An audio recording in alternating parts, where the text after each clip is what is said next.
নমস্কার। বাংলা সেরা গল্পে সবাইকে জানাই স্বাগত। শুরু করছি আজকের গল্প। আজ পড়ে শোনাব সাহিত্যিক শৈলজানন্দ মুখোপাধ্যায়ের লেখা গল্প আমাদের অনন্ত।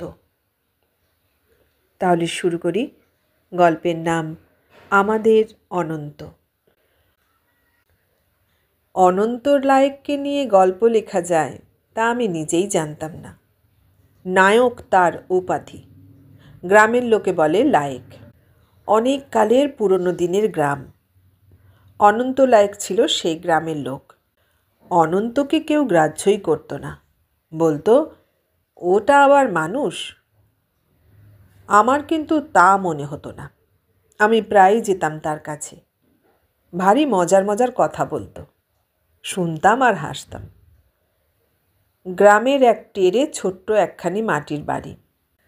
গরিব বেচারা একাই থাকে, নিজেই রান্না করে খায়। সংসারের যাবতীয় কাজ তাকে একাই করতে হয়। স্ত্রী পুত্র আত্মীয় স্বজন কেউ কোথাও নেই। বছর 50 বয়স, হাঁপানির রোগী, সাদা ধপধপ করছে গায়ের রং। রাতে একটি মোটা লাঠি নিয়ে বাড়ির উঠোনে বসে থাকে আর হাঁপাতে হাঁপাতে অনর্গল বকবক করে। একদিন জিজ্ঞাসা করেছিলাম, লায়েক, তুমি বিয়ে করনি? লায়েক বলেছিল, করেছিলাম বই কি, আমার তখন 15 বছর বয়স। 12 বছরের বউ মনে হতো যেন 22 বছরের বুড়ি। 5 বছর ছিল আমার কাছে। সেই 5 বছরেই আমাকে ত্রিভুবন দেখিয়ে দিয়েছিল।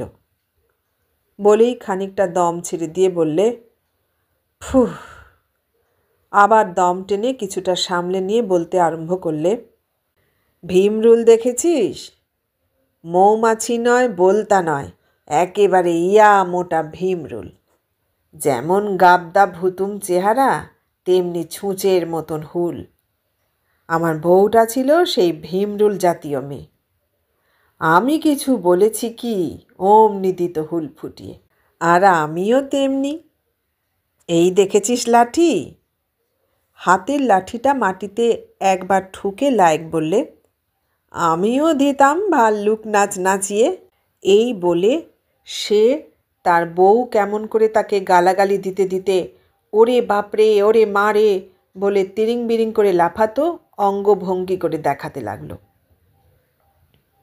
সে বিচিত্র ভঙ্গি দেখে আমি তো হেসেই অস্থির। বললাম, তাহলে তুমি আনন্দেই ছিলে বলো? হ্যাঁ, তা ছিলাম। 5টি বছর। তারপরেই সে পালালো। পালিয়ে গেল? কোথায়? হাতের লাঠিটা ওপরের দিকে তুলে বললে, স্বর্গে। না না, স্বর্গে তার জায়গা হবে না। তার কথার চোটে দেবতারা পাগল হয়ে যাবে। সে গেছে ঠিক নরকে। আমাদের গাঁয়ের কেউ যদি যায় তো তার সঙ্গে দেখা হবে। তাকে বলে দেবো। কথাটা অসমাপ্ত রেখেই লায়েক আমাকে জিজ্ঞেস করে বসল, আমাদের গাঁয়ের কে নরকে যাবে বলতে পারিস? বড় কঠিন প্রশ্ন। এর জবাব আমি দেব কেমন করে? চুপ করে রইলাম। লায়েক ভাবলে আমি কিছু ভাবছি। আমরা বসেছিলাম লায়েকের বাড়ির উঠোনে। সুমুখে ভাঙা মাটির প্রাচীর, তার ওপারে একটা পুকুর।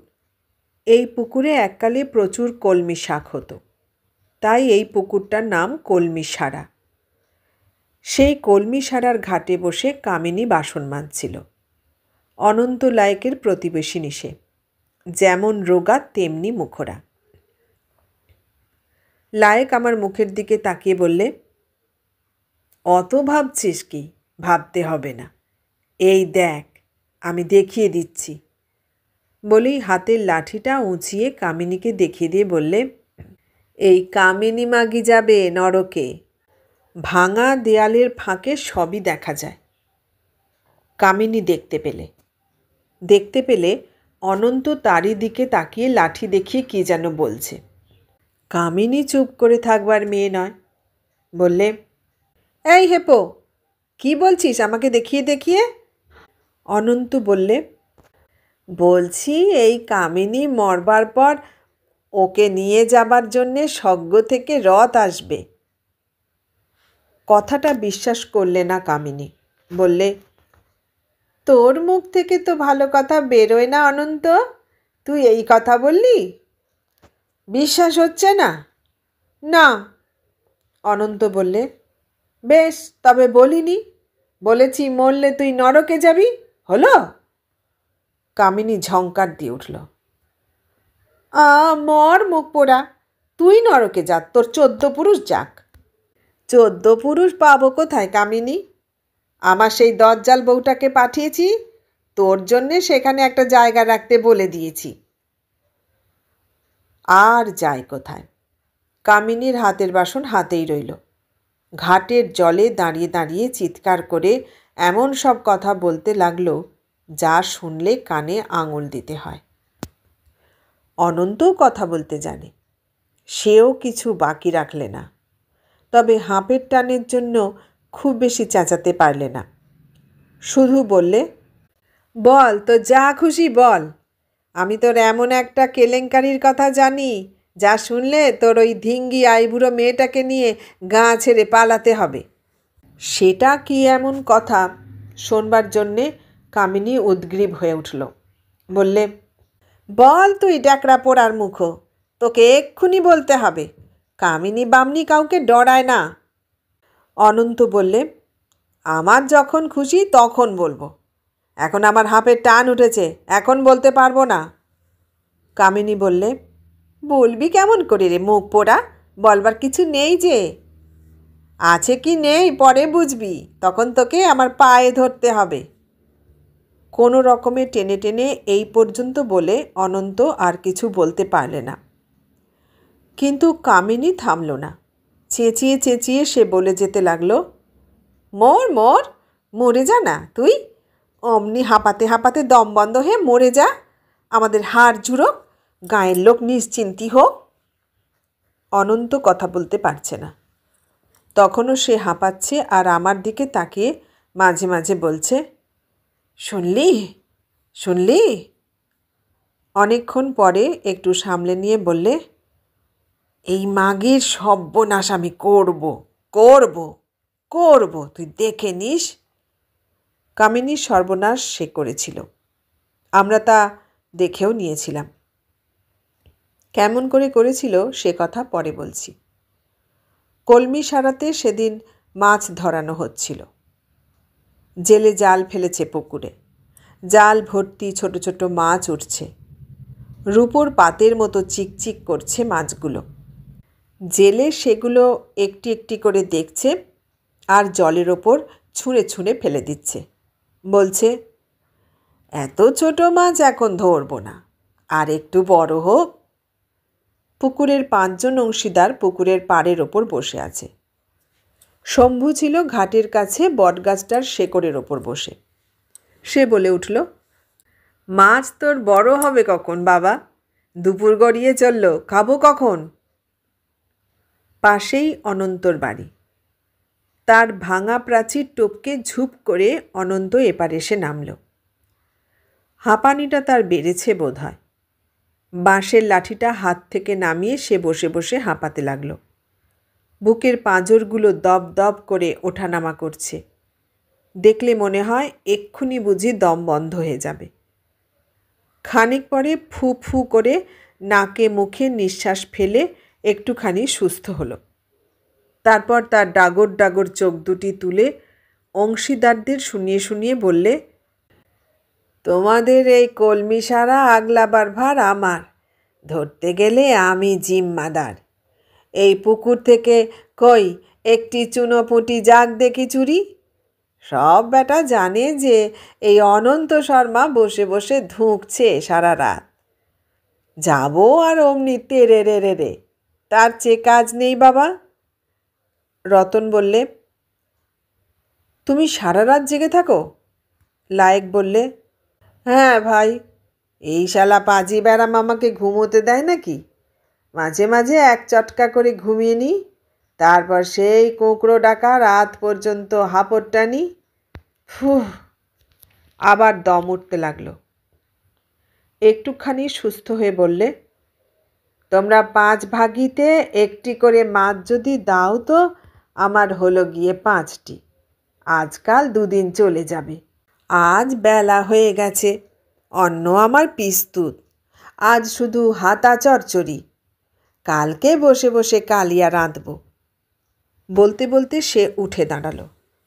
না, রোদে বসি, শালা বাতাসের চোটে একেবারে হাওয়া গাড়ি ছুটিয়ে দিলে। গাছের তলা থেকে সরে অনন্ত একটু দূরে গিয়ে বসল। পাশেই ছিল নিশু ভট্টাচ। অনন্তর হাঁপানির কষ্ট দেখে বললে, তুমি ময়রা বুনির ওষুধ খেলে না কেন অনন্ত? ধম্মরাজের মাদুলি।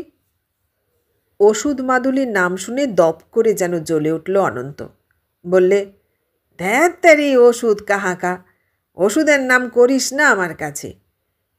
তারপর তার হাতের ঠ্যাঙাটা বার কতক মাটিতে ঠুকে ঠুকে বলতে লাগলো, ঠাকুরদেবতার করি আমি, জানিস?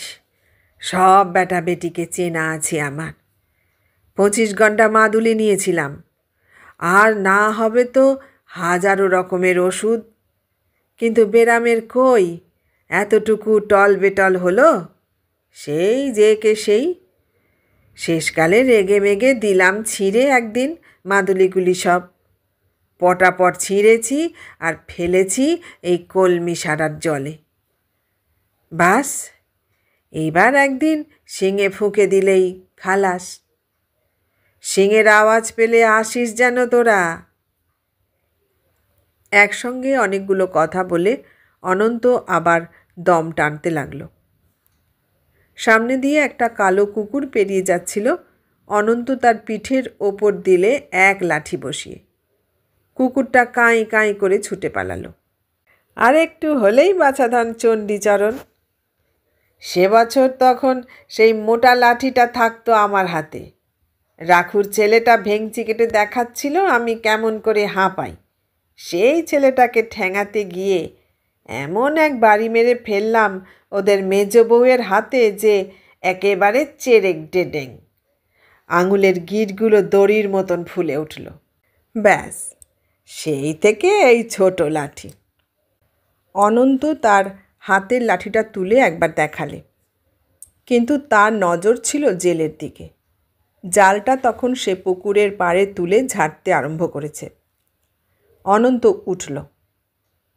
কোমরে কাঁকালে হাত দিয়ে চলতে চলতে দুবার বসে তাড়াতাড়ি তার কাছে গিয়ে বেড়ালের মতো ছোঁ মেরে দাঁড়ালো। ফেলিস নে বাবা, ওটা তো রুই কাতলার বাচ্চা নয় তারু, ওটা সরল পুঁটি। টপ করে অনন্ত তার জাল থেকে মাছটাকে একরকম জোর করেই টেনে ছাড়িয়ে নিলে। জেলে তো রেগেই আগুন। জান দিতে পারি ঠাকুর, মাছ দিতে পারি না। মাছটি সে অনন্তর কাছ থেকে কেড়ে নেবার জন্য হাত বাড়িয়েছিল। অনন্ত মরি বাঁচি করে তাড়াতাড়ি তার বাড়ির দিকে এগিয়ে যেতে যেতে বললে, বেশ বাবু বেশ, দিস নে তুই, ভারী তো একটা আঙুলের মতন পুঁটি মাছ। অংশীদারদের ভেতর শিবু বসেছিল জেলের কাছাকাছি। সে বলে উঠল, পারলি না কেড়ে নিতে? দিতে হতো তোর হাতের ওই জালটা দিয়ে এক সাপটি মেরে। বাছা ধানের মাছ কেড়ে নেওয়া বেরিয়ে যেত। জীবনে আর কখনো কোনো জেলের পাশ মারাতো না হেপো। কথাটা অনন্ত শুনতে পেলে। শুধু কানে গিয়ে বাজল না কথাটা, তার বুকে গিয়েও বাজল। মরণাপন্ন রুগীর বড় বাজে। অনন্ত ফিরে এলো। শিবুর কাছে গিয়ে সে তার কোঁচড় থেকে মাছটি বের করে তার পায়ের কাছে ফেলে দিয়ে বললে, নে তোর মাছ। বলেই সে হাঁপানির টানে সেইখানে বসে পড়ল। পাশেই বসেছিল নিশু ভট্টাচ। ব্যাপারটা ভালো হয়নি দেখে সে নিজেই একটু লজ্জিত হয়ে পড়ল।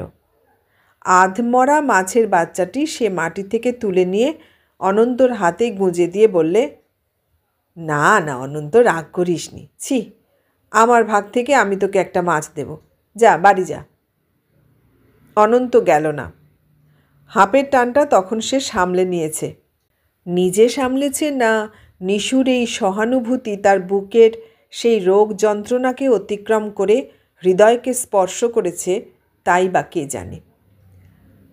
মাছটি নেবার ইচ্ছা তার ছিল না। কিন্তু নিশুর কথাটা সে অগ্রাহ্য করতে পারলে না। ছোট্ট মাছটি আবার সে তার আঁচলে গুজে নিয়ে শিবুকে শুনিয়ে শুনিয়ে বললে, আমি না হয় গরিব হাঁপানির রুগী, ছোট্ট একটি পুঁটি মাছ নিয়েছি, তাও সে মাছ তোর একার নয়, 5 জন অংশীদারের। আর তুই কিনা বসে বসে হুকুম দিলি, ওকে মারলি না কেন? আমি ওই তারু জেলের মার খাবো? খুব জোরে জোরে কথাগুলো বলতে গিয়ে অনন্তর বুকের পাঁজরগুলো হাঁপড়ের মতো আবার ওঠানামা করতে লাগলো। বড় বড় চোখ দুটো আরও বড় হয়ে উঠল, আর সেই চোখের কোণে দেখা গেল 2 ফোঁটা জল টলটল করছে। মুখের চেহারা দেখে মনে হলো দম নিতে তার খুব কষ্ট হচ্ছে। হঠাৎ এতখানি উত্তেজিত হওয়া তার উচিত হয়নি। তবু সে কথা না বলে থাকতে পারল না। বলল, এই কলমি সারার সব মাছ আমি যদি চুরি করে খাই তো তোরা কেউ টেরও পাবি না। আমার ওই ঘরের ভেতর থেকে সারা রাত আমি জলের দিকে তাকিয়ে থাকি আর হাঁপাই। কলমি সারাকে আমি ভালোবেসে ফেলেছি। কত লোক চুরি করে ছিপ ফেলে মাছ ধরতে এসেছিল, কাউকে আমি একটা চুনো পুঁটিও ধরতে দিইনি। গালাগালি দিয়ে মন্দ কথা বলে তাদের সবাইকে আমি তাড়িয়েছি। আমার ভয় এখন আর কেউ আসে না। আমি মন্দ কথা বলতে পারি, মুখ আমার খুব খারাপ, কিন্তু মন্দ কাজ আমি করতে পারি না। চুরি আমি কখনো করব না, কাউকে করতেও দেব না। ভালো কাজ আমি করতে জানি। শিবুর লজ্জা হলো কিনা জানি না, একটি কথাও সে বললে না, মাথা হেঁট করে চুপ করে বসে রইল।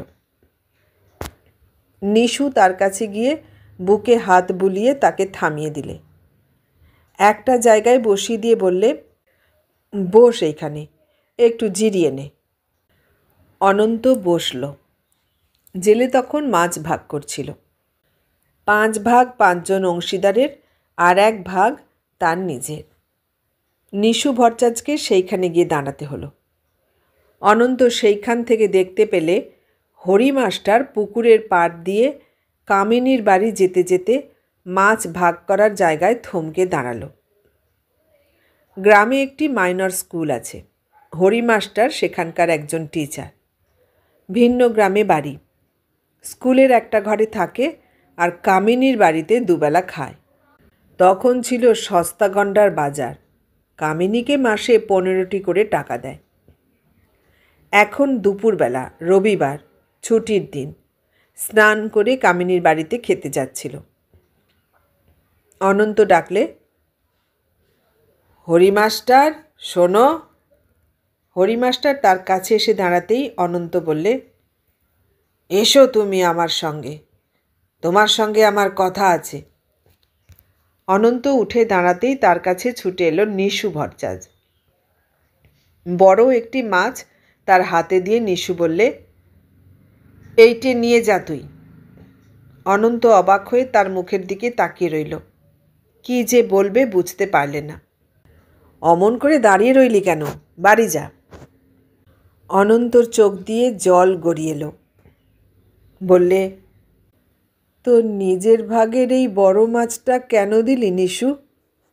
নিশু বললে, আমার খুশি। বলেই সে চলে গেল, সেখানে দাঁড়ালো না। অনন্ত হরিমাস্টারকে সঙ্গে নিয়ে তার বাড়িতে এলো। অনন্তর বাড়ি থেকে কামিনীর বাড়ির ভেতর পর্যন্ত সব কিছু দেখা যায়। কামিনীর 18-19 বছরের যুবতী মেয়ের নাম নিরুপমা, ডাক নাম নড়ি। নড়ি রান্নাবান্না করে।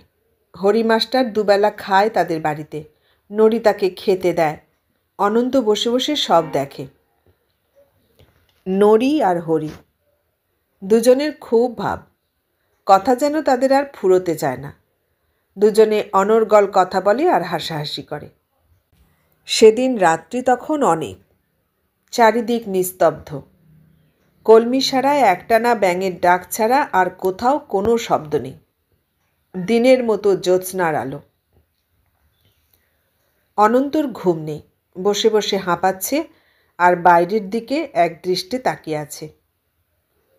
কামিনীর সদর দরজার কাছে হট করে একটা আওয়াজ হলো। অনন্ত দেখলে নড়ি দরজা খুললে। এদিক থেকে হরিমাস্টার এসে দাঁড়িয়েছে। দুজনে ঘরে ঢুকল। সর্বনাশ! অনন্ত দেখলে এরা অনেক দূর এগিয়েছে। এমনি একদিন নয়, দিনের পর দিন। অনন্ত ভাবলে কথাটা একদিন হরিমাস্টারকে জিজ্ঞাসা করবে। কামিনীও অনন্তর দুচক্ষের বিষ। অনন্ত প্রায় ভাবে কামিনীর এই মেয়ের কেলেঙ্কারির কথাটা দেবে গাঁয়ের ভেতর প্রচার করে, তাহলেই কামিনী জব্দ হবে। মাসখানেক পরে হরিমাস্টার একদিন নিজেই এলো অনন্তর কাছে। অনন্ত বললে, কি খবর হরিমাস্টার? হরিমাস্টার কিন্তু কোনো জবাব দেয় না, চুপ করে দাঁড়িয়েই থাকে। নড়ির সঙ্গে নটঘটির কথাটা জিজ্ঞাসা করবার এই উপযুক্ত সুযোগ, কিন্তু কিছুই তাকে জিজ্ঞাসা করতে হলো না। হরিমাস্টার নিজেই ধরা দিল। অনেকক্ষণ চুপ করে দাঁড়িয়ে থেকে বিষণ্ণ মুখে হরিমাস্টার বললে, আচ্ছা লায়েক, তুমি তো তোমার এই ব্যারামটার জন্যে অনেক ডাক্তার কবরেজের কাছে যাওয়া আসা করেছ, অনেকের সঙ্গে তোমার পরিচয় আছে। কোনো ভালো ডাক্তারের খবর দিতে পারো, যে সব রকম রোগের ওষুধ জানে? সব রকম রোগ কীরকম, তার নাম বলবে তো? নাম কিচ্ছু নেই, এই ধরো। শেষে আমতা আমতা করে বললে, কোনো মেয়ে যদি ভাবে তার পেটের ছেলেটাকে নষ্ট করে দেবে, এই রকম আর কি, তারই ওষুধ দিতে পারে সেই রকম ডাক্তার। অনন্ত মনে মনে হাসল। হেসে বললে, বুঝেছি। না না, কিছু বোঝনি। কি বুঝেছ তুমি? অনন্ত বললে, সবই বুঝেছি। আমি নিজের চোখে দেখেছি তোমার আর নড়ির কাণ্ড কারখানা। হরিমাস্টারের মুখের চেহারা অন্যরকম হয়ে গেল। চট করে সে হেঁট হয়ে অনন্তর পা দুটো জড়িয়ে ধরে বললে, আমি তোমার পায়ে ধরছি লায়েক, কথাটা তুমি কাউকে বলো না। বলবো না, কিন্তু শেষ পর্যন্ত কি করবে তুমি? হরিমাস্টার বললে, তবে আর তোমার কাছে ডাক্তারের কথা বললাম কেন? অনন্ত কি যেন ভেবে বললে, 3 দিন পরে তুমি আসবে আমার কাছে, কি করতে হবে আমি বলবো। কিন্তু এই 3 দিনের ভেতরেই, মানে তার পরের দিনই কলমিসারার ঘাটে কামিনীর সঙ্গে অনন্তর ঝগড়া হয়ে গেছে। সেই জন্যই অনন্ত বলেছিল, আমি তোর এমন একটা কেলেঙ্কারির কথা জানি, যা শুনলে তোর ওই ধিঙ্গি আইবুড়ো মেয়েটাকে নিয়ে গাঁ ছেড়ে পালাতে হবে। এর জন্যে কামিনীও তাকে বলতে কিছু বাকি রাখেনি। গালাগালি দিয়ে বলেছিল, তুই আমার কিচ্ছু করতে পারবি না মুখ পোড়া। অনন্ত সেদিন 3 সত্যি করে বলেছিল, তোর সর্বনাশ আমি করব করব করব। আজ তার সুযোগ পেয়ে গেল অনন্ত। 3 দিন পরে হরিমাস্টার তার কাছে আসতেই অনন্ত বললে, তুমি কিছু ভেবেছ মাস্টার? মাস্টার বললে, ভাববে তো তুমি লায়েক। অনন্ত বললে, আমি যা বলবো তা তুমি শুনবে? হ্যাঁ, শুনব। নড়ির মা কিছু জানে? না। অনন্ত জিজ্ঞাসা করলে, তোমার বাড়িতে কে আছে? আমার বুড়ি মা ছাড়া আর কেউ নেই। তোমার বাড়ির অবস্থা কেমন? মাস্টার বললে, খুব খারাপ নয়, জমিজমা যা আছে তাই দিয়ে চলে যায়। অনন্ত বললে, এখানকার এই চাকরিটা যদি ছেড়ে দাও তাহলে কেমন হয়? তাহলে শোনো লায়েক। এই বলে হরিমাস্টার বসল তার পাশে। বললে, নড়ির যখন ওই রকম হয়ে গেল তখন আমি একবার ভেবেছিলাম। বলেই চুপ করে রইল মাস্টার। মনে হলো কথাটা সে বলতে পারছে না। অনন্ত বললে, চুপ করে রইলে কেন? কি ভেবেছিলে বলো? হরিমাস্টার বললে, ভেবেছিলাম চাকরি ছেড়ে দিয়ে পালিয়ে যাই। তারপর ভাবছিলাম নরির কি হবে, তাই যেতে পারিনি। ভেবে ভেবে কিছু করতে না পেরে তোমার কাছে এসেছি। কামিনীর ওপর রাগ তখনও পড়েনি অনন্তর। অনন্ত বললে, এছাড়া তোমার আর কোনো পথ নেই মাস্টার।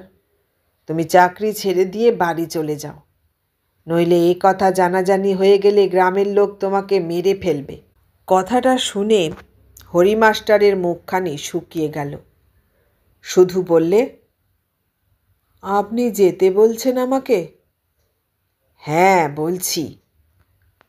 নরির কি হবে? অনন্ত বললে, সে আমরা দেখে নেব, তুমি তো বাঁচবে। মাস্টার বললে, তবে তাই হোক, মাইনেটা পেলেই আমি চলে যাব। সেই কথাই ঠিক ছিল। মাইনে পেলেই হরি মাস্টার গ্রাম ছেড়ে চলে যাবে। কামিনী বিপদে পড়বে। অনন্ত তাইতেই খুশি। কামিনীকে তখন সব কথা খুলে বলতেও হবে না। মাস্টার চলে গেলে তার মেয়ে নরি কেঁদে কেঁদে মাকে বলবে। এমন সময় কলমি সারায় সামান্য একটি মাছ আনতে গিয়ে কি ঘটনা যে ঘটে গেল, যার জন্য অনন্ত একেবারে অন্য মানুষ হয়ে গেল। হরি মাস্টারকে পুকুরের পাড় থেকে বাড়িতে ডেকে এনে অনন্ত বললে, মাস্টার, তোমার বাড়ি যাওয়া হবে না। হরি মাস্টার বললে, বাড়ি যেতে তো আমি চাইনি লায়েক, নরির জন্যে আমার বুক ফেটে যাচ্ছে। অনন্ত জিজ্ঞাসা করলে, নরিকে তুমি ভালোবাসো না ফুর্তি করেছ? হরি মাস্টার বললে, না লায়েক, আমি তোমার পা ছুঁয়ে বলছি, নরিকে আমি সত্যি ভালোবাসি। বাড়ি যেতে আমি চাই না।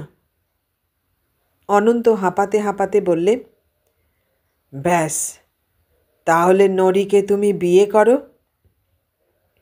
সে কথা আমি ভেবেছিলাম লায়েক, কিন্তু নরির মায়ের ভয়ে আমি কিছু বলতে পারিনি।